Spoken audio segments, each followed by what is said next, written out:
এই মুহূর্তের সবথেকে বড় খবর, মমতা বন্দ্যোপাধ্যায়ের সরকারের ঘুম উড়িয়ে কড়া পদক্ষেপ জাতীয় নির্বাচন কমিশনের। কি হয়েছে চলুন বিস্তারিত দেখে নেওয়া যাক। তার আগে আপনাদের কাছে বিনীত অনুরোধ, ভিডিওটি ভালো লেগে থাকলে লাইক, কমেন্ট, শেয়ার এবং সাবস্ক্রাইব করতে একদম ভুলবেন না। চলে আসি বিস্তারিত খবরে। আপনারা সকলেই জানেন, বিগত 2-3 দিন আগেই 8 জন বিএলওকে শোকজ এবং তাদের বিরুদ্ধে এফআইআর দায়ের করেছিল জাতীয় নির্বাচন কমিশন। এবার সেই সংখ্যাটা 75 হতে চলেছে বলে জানাচ্ছে জাতীয় নির্বাচন কমিশন। কিন্তু কেন এই 75 জন ঠিক কী অপরাধ করেছে? জাতীয় নির্বাচন কমিশন জানাচ্ছে এই 75 জন বিএলও এখনও সঠিকভাবে কাজ করছে না।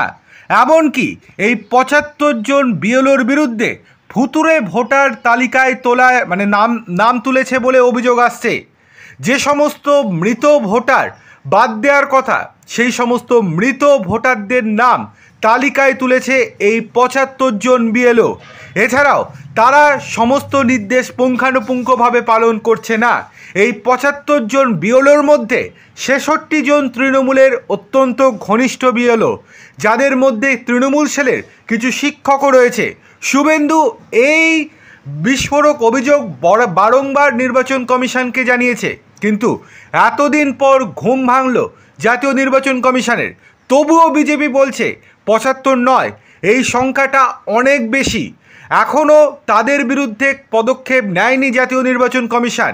এই 75 জনের বিরুদ্ধে পদক্ষেপ নিতে চলেছে জাতীয় নির্বাচন কমিশন।